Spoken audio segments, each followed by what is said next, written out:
Hello and welcome to this week's What Were They Thinking? Among this week's news items we have yet another probably emerging pandemic in the form of a Chikungunya virus, which while not as deadly as COVID-19, may be, far more difficult to handle depending on your exact symptoms. We have vitamin D and pregnancy linked to an improvement in cognitive function amongst children. Japan manages to genetically modify children to remove the chromosome responsible for Down syndrome. There is a, let's call it a bizarre phenomena where you can store data on a bird through a purely enthusiast-driven research. Research involving the retraction of 122 articles. A preprint claims that COVID-19 vaccines have caused dysregulation in your genome, and the bizarre phenomena around claims related to the 31/Atlas comet, and the idea that it's an alien probe. The answer to that is no, but we'll explain why. The timestamps for these and other news items can be found in the description box below. Starting with diseases, because diseases are exciting and they can always get worse. But in this case, it is actually getting worse. It's the Chikungunya virus, which is gradually spreading out across the world. And we mean gradually as in it's already in 122 countries and there aren't that many left. The problem with it is threefold. First of all, it is spreading, which is a result of globalization. Unfortunately, it's unavoidable. The more people travel and interact, the more they spread disease, whether we're talking about a microscale, such as within a household, or gradually larger, a school, a community, and ultimately the world. Next is the slightly more significant factor, which is there's about a 1 in 1,000 death rate, so you basically have a 0.1% chance of dying, which, sure, that's not terrifying, but it is enough to be a problem. If 1 in every 1,000 people dies, that's still a lot of dead people. But secondary to that is the signs and symptoms. It is generally associated with fever and extreme joint pain, and the joint pain can last for years. Essentially, it's like gaining arthritis without having to have arthritis. So that's not great. It's not like this is the first time they've had to worry about it either. The last sort of outbreak of this disease was in the 2004-2005 period, where the epidemic swept across the Indian Ocean, hitting a whole bunch of different island territories and countries, and then spreading to almost 500,000 people from there. And that's the problem. But we are seeing a repeat of exactly the same pattern from 2004-2005, which is about right. We should be getting one pandemic every 20 years or so, which, well, technically we've already had our pandemic in the form of COVID, but that one you could argue about. So that's a big problem to start with, but the secondary thing to this is that it uses essentially the same vectors as things like dengue fever and Zika virus, meaning that you can address this to some extent by essentially eradicating mosquitoes, but that's not an option either, as mosquitoes are a fairly major part of most ecosystems. So now you need to figure out how to control it without destroying the environment, and once it does eventually turn into a pandemic, what to do from there. Shifting to medical news, and this is more overblown developments, in that Orlando Bloom has chosen to undergo a process called apheresis. This is in this instance, a stupid medical procedure that's utterly unnecessary and does practically nothing for him, and also carries arguably some very serious risks. The process is to effectively take the blood out of your body, like you would with, say, dialysis, centrifugate it, that is to remove the large blood cells, and then leaving the plasma, filter the plasma, and then return the theoretically refined plasma to your body. But a lot of the time these people do the stupid thing, and instead of using the filtered plasma, they instead return something like, say, saline. This leaves you without something like, say, antibodies, or a whole bunch of blood proteins. So, no. But you might think, okay, well maybe he had a reason for it. Maybe it's an actual medical treatment. No, he was trying to flush out microplastics and other toxins, which this won't do anyway. So no, this is dumb, and if you want to understand why it's really dumb, we have a whole video dedicated to why.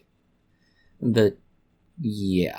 The total irony in all of this is that by doing what he has, he's probably made his body worse in terms of health, and arguably possibly introduced more plastic into his body, as most of the tubing, membranes, filters and so on are all made of plastic, which then yields microplastic. So this is why celebrities should not be wellness influencers of any kind, but they are an excellent example of human stupidity. And then again, he was also supposed to be essentially a pirate, so they're not known for their brilliance. Well, one of them is. You are without doubt the worst pirate I've ever heard of. But you have heard of me. Next we have vitamin D and taking it during pregnancy, and research that says that children who are between the ages of 7 and 12 appear to have greater problem-solving skills, attention, and better memory than those who haven't if their parents took the, well, in this case it's vitamin D, during pregnancy. We would argue that this is probably not exactly an accurate relationship, mostly because of what they found regarding black families. Their research believes that black families have higher rates of vitamin D deficiency. As a general rule, we would say that, given the social demographics of most studies looking at this, they're probably not just suffering from vitamin D deficiencies. So, that's not exactly the whole story. And, of course, this is a relatively small study involving 900 mother-pair childs across the USA, which, again, is not that great. If you want to try and extrapolate out these results to a whole country, 900 isn't a very big number, and not all that great, let's call it. It's not at all to say that taking vitamin D won't be of any benefit. If nothing else, it's probably beneficial to the mother. But saying it's going to help the kids, especially if they're not yet born, is not really all that helpful. And, of course, on top of that, if you're in a position where you can afford to buy vitamin D to supplement yourself during pregnancy, there's a very good chance that you're also well enough off that other considerations aren't a major factor. So obviously, this is far more complicated than what is initially claimed. And the researchers admit themselves they cannot yet prove that vitamin D is the direct cause. So yeah, we would argue that this is probably not what it's blown up to be. Again, at least there's no celebrities touting it as the solution. And next we go to magic mushrooms, and it claims that they can extend the lifespan of human cells by 50%. Now, we're not sure if the researchers were smoking the magic mushrooms when they came to this finding, or if they actually believe it, mostly because it's based on human cells and rodent-based models, which essentially means they got mice high on magic mushrooms and then said, look, they lived longer. Well, yes, because you didn't kill them yet. If you don't cull the mice to collect data, they will live. That's generally how this works. At this point in time, we would almost completely dismiss any findings based on cell culture alone, and that's simply because anything in a cell culture will have certain results, and those results will vary based upon what you've done exactly. The complexity of such things in a whole organism are far more significant, and the lack of, research using human participants is far more important. But theoretically, cells living 50% longer than those that haven't been given treatment is notable, but also it's worth pointing out that the mice who were given the magic mushrooms were more likely to survive the whole period of research. And that's an important caveat. The whole period of research. That isn't to say that they survived entirely, or that they survived for their full lifetime and then some more again than what was expected. It's interesting also to see what cells they were using. They used skin and lung fibroblasts, which is an interesting choice, as although yes, lung fibroblasts might be useful for research, they're not really the most useful. The human skin cells, you need to be a little more specific, but that one again, maybe not as significant. For example, if you're talking about melanoma cells, well, obviously, given there's a cancer named after them, not great, and they're already prone to doing so. If we're talking about other cells again, maybe more so, but there's a very important difference in exactly what they've chosen here, and we would argue that really the choice of cells is not that helpful. If they went with, say, the liver cells, kidney cells, or even neurons, may be more significant because, well, a liver is rather important for life. A kidney, somewhat less so depending on the circumstances, but you have two of them, so you can lose one. And, of course, we have the neurons in your brain and neurodegenerative diseases like dementia and Alzheimer's. Speaking of other things that could be fun, we have what it is that could cause yeast to turn into a killer in your body, and interestingly enough, it is a blood protein. There is a specific blood protein in your blood, rather obviously, called albumin, and it is the most common protein in your blood. What it's supposed to do is things like, say, carry lipids around, act as a balancing agent to ensure there's more water in your bloodstream than there is outside in the tissues around it, so that you always have liquid, or in the case of water, in your blood. But this one protein, albumin, can instead cause yeast to become a pathogenic organism. Although specifically we are talking about Candida albicans, or essentially thrush, a yeast infection, those sorts of things. What happens is very simple. If you end up with the, in this case albumin, inside, say, your GI tract or bloodstream more likely, and yeast is exposed to it, it can cause a significant change in the behavior of Candida albicans. And so when that happens, well, you basically have big problems. You turn it from being a generally commensal, or at least cooperative, microorganism, say in your GI tract, into something that's going to try and kill you. And generally speaking, most people don't really like it when that happens. We'll be honest and say we're sure there's some people out there, but for the majority of the population, this is not something you want to be having. Researchers testing this literally took isolates from an infection, put it into a situation where it wasn't exposed to albumin, and suddenly it's behaving as though it wasn't some sort of pathogenic organism. Then on the other hand, when they took the otherwise benign Candida albicans and transferred it to the bloodstream of a rodent model, suddenly it started to play up and act like a pathogen. So very clearly there is a relationship. And so they've been able to figure out that something within albumin is enhancing, or at least activating, the pathogenicity of Candida albicans. Importantly, it does not make a difference whether or not the Candida albicans was, let's say, non-pathogenic beforehand, or even if they had somehow genetically modified it to remove all of the pathogenic, let's say, genes and similar. Once it was exposed to human albumin, somehow or other the pathogenicity is restored, allowing it to act up again. Moving on now to neurological news and new treatments for various neurological disorders such as Parkinson's, dementia, and similar. It's nanoparticles that could, and let's be very clear about this, we're currently very skeptical, reconnecting connections that have failed due to things like Parkinson's, Alzheimer's, and similar. The University of Pisa has found, and again we're saying found very carefully here, that they can use small nanoparticles to pull via magnetic fields axons into the right place and therefore restore connectivity between the various neurons. Now, this is sort of a, let's say, temporary solution, mostly because the tau bundles that get in the way of all these connections don't stop growing just because you've restored the connectivity. Instead, what you end up having is a temporary reprieve from what's happening.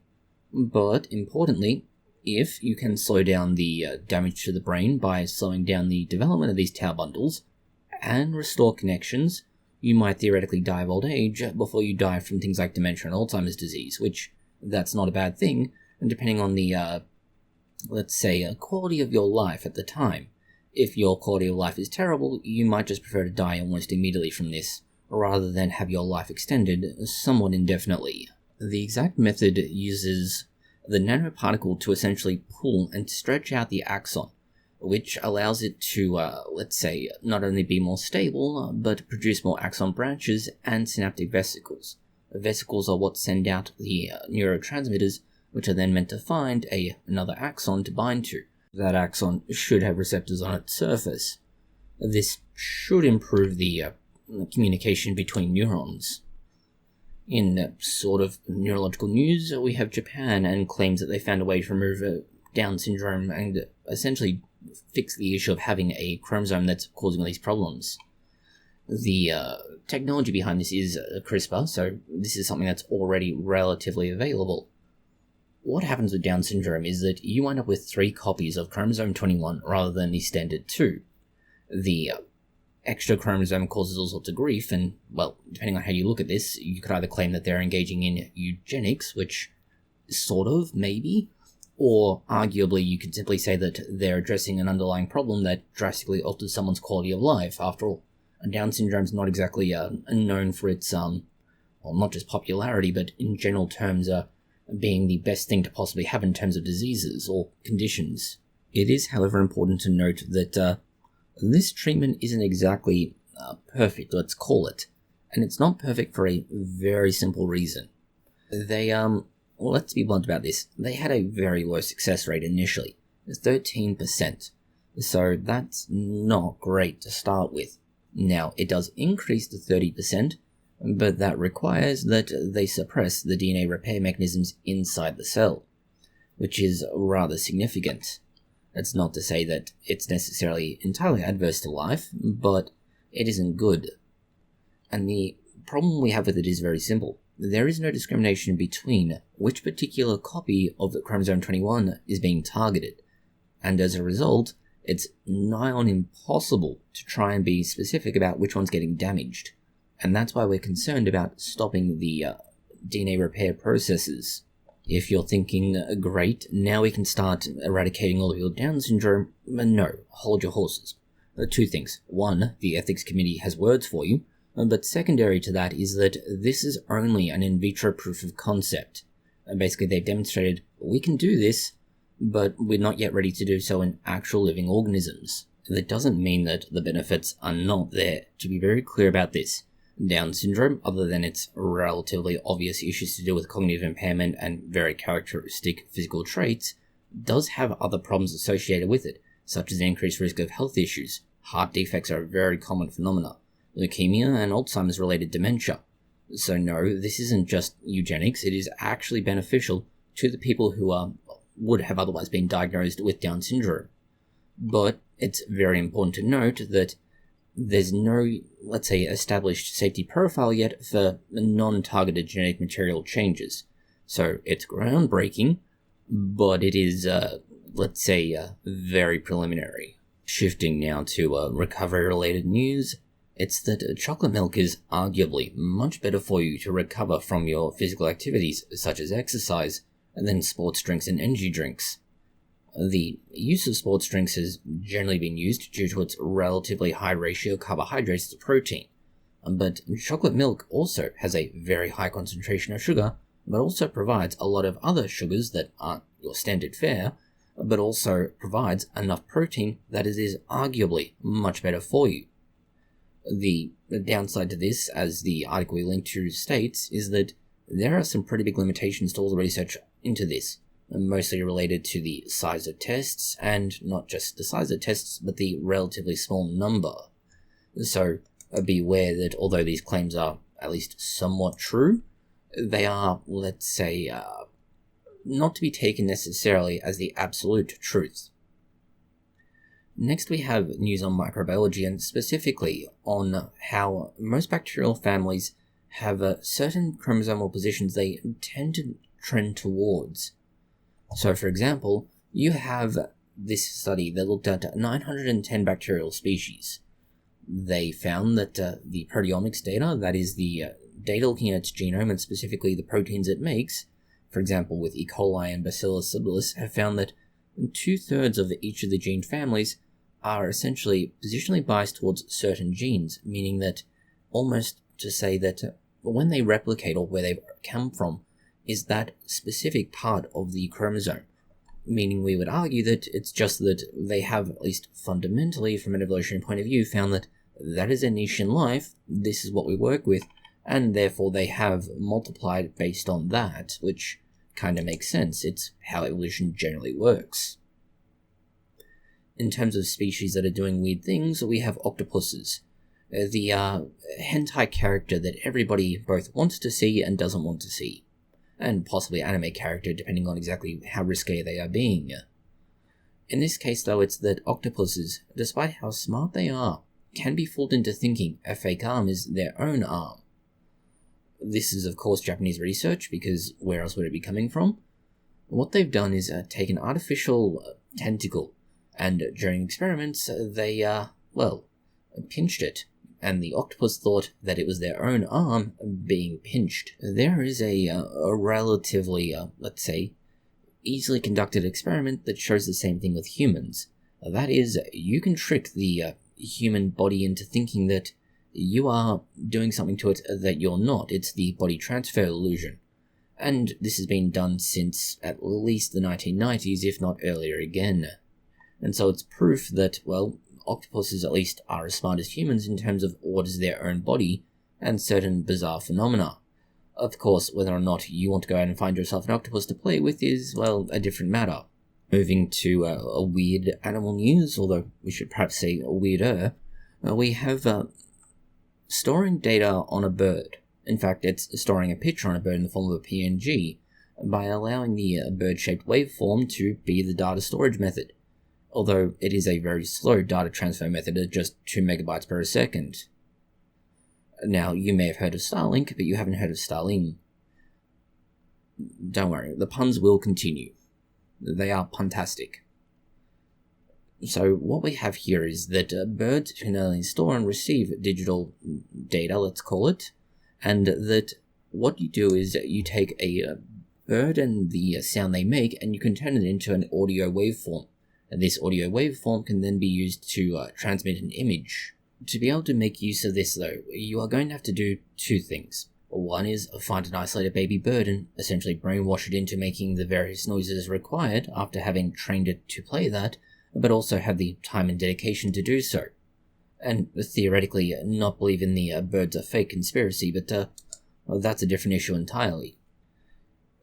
In slightly more bizarre news, although this time it's purely for a laugh, at least we hope, it's that a relatively substantial Australian influence in terms of being, let's say, agricultural focused, has asked to make a kin honorary Australian citizen after they fought a cobra to death after it tried to coil itself around them.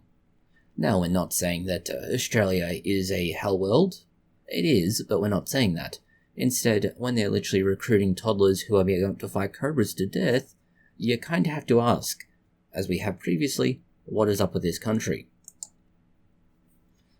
Going on now to agriculture news, we have the use of zero-calorie sweeteners as possibly a treatment for cancer. Now, this is the juncture between weird medicine news and weird agriculture news. Stevia is used as a zero-calorie sweetener. Essentially, it has no nutritional value, but it tastes nice. The researchers in Japan think that stevia might be helpful in things like fighting off cancer, but particularly pancreatic cancer, and certain other, let's be blunt about this, cancers as well. The sweetness of stevia is mostly on par with other sweeteners, barring the fact that it can now possibly help with cancer. So there is that. Researchers at, funnily enough, Hiroshima University were looking at whether or not you can use it specifically for that, and they found that if you combine stevia and Lactobacillus plantarum, which is a bacteria, rather obviously, but it's a relative of the commonly used, well, in this case, Lactobacillus, generally used for food fermentation, it can produce specific compounds. Chlorogenic acid methyl ester, which is a strong anti-cancer agent, let's call it, which is derived from the stevia extract. In effect, the more fermented food you eat, fermented using stevia, the better off you would be, but, well, this is not necessarily true in all respects, as a lot of fermented food is good for you. It just very much depends on whether or not they actually work the way you think they will. Shifting now to pure agriculture news, and we have a long-term study into GMOs, which should be the end of the story now, or at least theoretically, but frankly, every other long-term study has not been good enough, so eventually the goalpost will be moved. It's just a question of where and how. The research this time satisfies just about every possible expectation from anti-GMO protagonists that has been out there, or perhaps we should call them idiots. They are the epitome of an idiot sandwich. The 7-year-long study not only ensured that the macaques, in this case, monkeys, were fed the GMO food, there was a control group wherein they were fed exactly the same diet, but not genetically modified, and a diet that was a completely unrelated foodstuff that was not genetically modified. So effectively you have a control, a placebo, and the actual treatment group. The results are exactly what you would expect. The first generation showed 0 effects. The second generation, also receiving the same diet, showed 0 effects. So no, GMOs, not just safe, but effective, and, well, you can try and scream as much as you want, but the data speaks for itself. It's not something that actually has any negative effects. In slightly more bizarre news, we have the discovery of an ancient voice box in dinosaurs, and it reveals how they would have sounded, which we've already been through this, except it was in Jurassic Park. Meet the future of paleontology. It's a rapid prototyper. I enter in the scan data from the raptor skull. The computer breaks it down to thousands of slices, and this thing sculpts it, one layer at a time. It's done.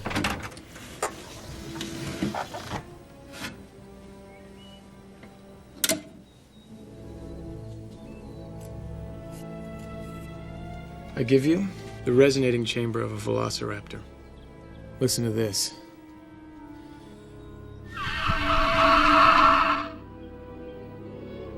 However, the specific dinosaur in this case was slightly different.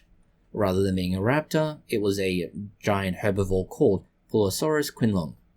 And it's, well, not really that exciting. The news is interesting purely because the fossil is extremely well preserved. The bones are mostly present and accounted for, and some parts that we don't usually find, including the structure of the larynx. This helps considerably in understanding what's going on when they make noise. Moving on to sort of technology news, but it's technology news relating to gold. Gold is for most people the best investment of their life. We're skeptical about that, but that's a different matter entirely. Instead, what happens when you heat gold beyond what should be its theoretical limit? That is, what happens when you put so much energy into the gold that it's basically throwing it into the sun? And, well, researchers presumably, with more time and money than they know what to do with, figure they'd test this. They would use intense, super short laser bursts. You know, I have one simple request, and that is to have sharks with frickin' laser beams attached to their heads. Now, evidently, my cycloptic colleague informs me that that can't be done. And they fire these at very thin fragments of gold. This is supposed to hit what is known as the entropy catastrophe, a point at which the solid becomes too hot and can no longer stop melting. It's the melting point, but it's an edge case that physicists like to play with, let's call it. In the phenomena called superheating, the solid basically gets too hot too quickly for its atoms to have time to enter the liquid state, and because of this, the crystals remain intact beyond what should have been the point at which they begin to melt. This is only a very short-term phenomena, at least that's what it should be. The entropy catastrophe point is supposed to be 3 times the standard melting point, meaning that if you hit something with enough energy quickly enough, you can get to a temperature 3 times what should be normal to melt it, and it will stay solid, at least for a very short time. But it turns out gold is not going to follow this rule, because gold don't give a shit about what anybody has to say. It required 14 times the energy to reach that particular point to be liquefied, but rather than being 3 times, it was 5 times what it should have expected to be at 14 times. That is 19,000 Kelvin, or roughly 18,700 degrees Celsius. This is somewhere in the ballpark of 33,000 freedom units. You might think, okay, what's the use of this? And, well, honestly, not a lot at this point in time, mostly because the structure only remained intact for about 2 picoseconds. This is trillionths of a second. The significance probably isn't all that important right now, but if the research is, say, applicable elsewhere, it might have relevance for the superheating of solids in other situations, for example, the sun. Moving on to research, and specifically research looking at retractions, or more accurate to say it's an article looking at retractions. The journal Frontiers, or more accurate to say the publishers, they have a whole bunch of subjournals, has had to retract 122 articles, and this then links to other publishers' journals and the unethical work that's been published in them. This is kind of like cancer. Once you start retracting one, you then affect every other article based on that. In this case, we would argue that it's a good thing that they're cutting out the cancer, because unfortunately it was all down to authors and editors engaged in unethical actions such as manipulating citations and reviewing papers without disclosing conflicts of interest. Both of these are major no-nos. While we make the joke on a fairly regular basis that essentially the more idiot-proof you make something, the world will just make a better idiot to compensate for that, something similar applies to corruption and power of any kind. That is, no matter how theoretically great a system is, for example, the peer review process, people will find ways to circumvent and abuse it. In this case, the unethical conduct of both reviewers and authors. In terms of, let's say, highly questionable things, we have this particular example of how it is that the peer review process should work from PubPeer, in which an individual who's relatively famous for calling out essentially edited images, but other various misconduct as well, identified that several articles had incredibly tortured phrases, and this is a hallmark of trying to avoid plagiarism allegations, but it hasn't helped, because once you swap out the tortured phrasing for the accepted phrasing, you suddenly find that the original source is very easy to find, and, well, this is not great for them. So, yeah. Then from the same, let's say, author, we have the debacle around a preprint that's claimed COVID-19 vaccines using mRNA technology have, for all intents and purposes, caused transcriptic regulation, or they're arguing that the vaccines are causing problems with your genome, which, to be blunt with you, is bullshit. But it's bullshit for a wide range of reasons, and, well, no matter how much the anti-vaxxers tout this as proof, it's not. So, to start with, we have three groups. These three groups are a control group of 800 and some healthy individuals. Group 2 is 7 individuals with new-onset cancers following vaccination, and Group 1 is 3 individuals who developed new diseases after being vaccinated. Let's be very clear about this. You essentially only have 2 groups of any significance. One with 10 people who have some sort of illness, and the second with 800 healthy people. Yeah. RNA was extracted from the 10 group, which identified which genes were up or down regulated, which, okay, that's pretty standard, but you basically have nothing here of any significance. The unequal group sizes basically means you can't draw any significant differences.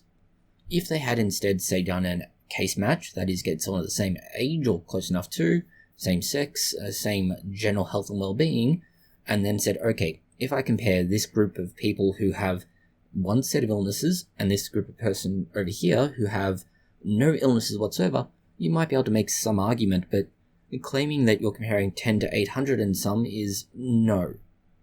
Those 10 individuals could very well and very likely be just random outliers, and more so since it does seem almost like they were cherry-picking the individuals who were involved in that particular arm of the experiment. And we really aren't given enough information to understand what's going on, because there is no baseline characteristics table. This is something that should be present in any kind of research like this. What it does is tell you exactly the sort of things we mentioned: age, sex, race, BMI, smoking status, and just about any other relevant factor. We don't have it. That doesn't mean much unless you think about, okay, but if we're comparing people at the start of this study, what do we have to compare it to? And the answer is nothing. So, without knowing, say, whether or not we're talking about 10 individuals who were all in their late 80s or into their 90s where we would expect health issues to arise, versus 800 people who are, say, in their early 20s where we'd expect them to be in basically perfect health, you can see why this is a problem. So, there's no real comparison to be drawn here. And, of course, the cancer thing. No matter how much anti-vaxxers scream about turbo cancer, it's not a thing. Stop trying to make it a thing. Turbo cancer is nothing, and most cancers basically have no relationship whatsoever to being vaccinated. You might vaguely possibly be able to make some very broad association, but it's just that, an association and not a causal link. Things like, say, thrombosis, or basically clots in your arteries, are a slightly different matter, but that's very different.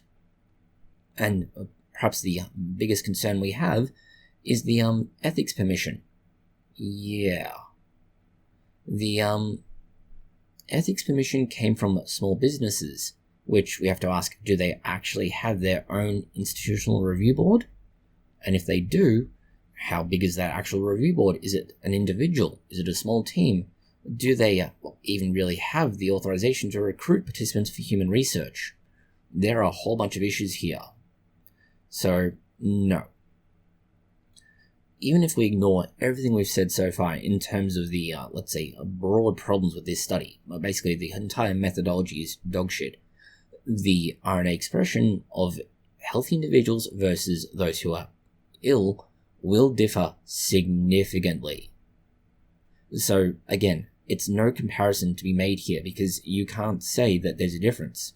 We know there's a difference. There is always going to be a difference. If you instead had something like, say, so many individuals who had a specific kind of cancer, and then you had so many individuals with a completely unrelated kind of illness, maybe you could draw some comparisons, but that's still only a comparison. It's not really that useful. As much as we'd like to just say that these are the extent of the issues, there is worse to be had. Most of the individuals who are involved, at least in terms of the control group, the healthy controls, are dead people. So even if you somehow try to draw a comparison, you still can't. Unless you compared 10 dead people to 803 dead people who were healthy, it just doesn't work that way. And apparently there's plagiarism and other issues as well. But we'll leave that to the relevant, let's say, edit by Elizabeth Bick. In terms of academic problems, we have something rather more, well, not necessarily important, but it would be fair to say significant in some ways. There is a fairly significant problem around mischaracterizing research that has been cited. Now, we're not talking about, say, completely mischaracterizing it, as in to say, author says X when author actually said exactly the opposite. No, 1 in 6 scientific papers have work that doesn't properly describe what's been found. There's a big difference, say, in how work is referenced in science versus the arts. In a very broad sense, in the arts, you either rephrase and essentially summarize a general line of thought, or you quote. In science, you generally rephrase and present the idea in your own words. Now, this almost, let's say, a translation of the original research is perhaps the problem here, in that changing the language significantly from the original to your own language can be what leads to this mischaracterization, as there's only so many words in the English language, depending on if we're talking about English only, and in doing so, you may be overstating or understating the exact findings. The underlying mechanism that's being put forward is somewhat questionable, but not necessarily wrong. It's put forward that part of this is simply going to be that researchers are only reading the abstract or only a very limited portion of the actual research, and then rephrasing that and then putting that into their own work, which obviously that's not a complete understanding, and therefore you can't accurately translate what's been said into your own language. But the other possibility is that, well, they're just only skimming the entirety of the research and thereby introducing errors. However, this research, like others, especially when we're talking about something like a survey, does carry some pretty significant flaws. First of all, it has an abysmally low response rate, just 2%. But secondary to that is that, well, it's a self-selecting audience. That is to say, the respondents basically choose when they want to respond, and there's a good chance that those who don't have time, and arguably probably the most prolific of authors, just don't care. They're looking at this going, I'll deal with it later, and then never get around to it. Whereas those who do respond are either looking at this going, hey, I know that work, that's mine, and oh, what have they done to you? Moving on now, we have other controversy, but this time retractions on, well, let's say controversial research. It's a paper that claimed that arsenic life could exist. The paper has been long criticized, and not necessarily for bad reasons, but damn, has it been a work to get it retracted. The authors are insisting that what they found is at least true and disagree with the retraction, but, to be blunt, that's not going to hold. It's not ultimately their decision, as they can disagree as much as they want. If the publisher goes, okay, we've met the threshold to retract this, we're going to do so. The short and simple version of what's happened is that at least 2 other papers have tried to recreate what's happened, and they've been unable to replicate it. but also there is good evidence that what they did find was actually the result of contamination, not actual findings, which that's pretty important, because if your findings are based on contamination, you've not found anything, you've just screwed up in the laboratory. The only, let's say, objection we have to this is simply that science has very clearly said that they have no intention of looking into other similar publications that have concerns around the technical methods, results, or similar. Instead, they're waiting on other parties to, let's say, nudge them in the right direction. Shifting now to pure technology news, we have AI, and what's described as the third phase of AI, which is an interesting way to describe it. Given the relative fast pace of any kind of change in the AI environment, we would argue that calling it a phase is relatively misleading, but it is true that in the last year there has been a substantial shift in not only what the various chatbots and LLMs can do, and calling them AI is still something we object to, but it is true that they have done significantly more, rather than just being a basic chatbot as they were previously. Now they've become, more powerful. For example, they can reference their own body of knowledge and say, this is what we think, and then they can also provide a deeper research into something for you. This essentially means they can do a lot of work in your place. But at this point in time, they're now getting to the stage where they could, to an extent, not only exhibit memory, but reason. And we mean that in a more liberal sense than typically. But this is all a result of the significant changes. The problem is that these changes also introduce significant risk of errors. To be blunt about it, AI still gets things incredibly wrong. We're not talking about mistaking someone's penis for a endoscopy or similar, but still, they get them very, very wrong. And so, there are still significant risks, at least of a kind. The last news we have for you is all about claims that a comet entering our solar system is an alien probe, and, well, no. The 3i Atlas is travelling very, very quickly, over 240,000 kilometers an hour, and no, there are no freedom units.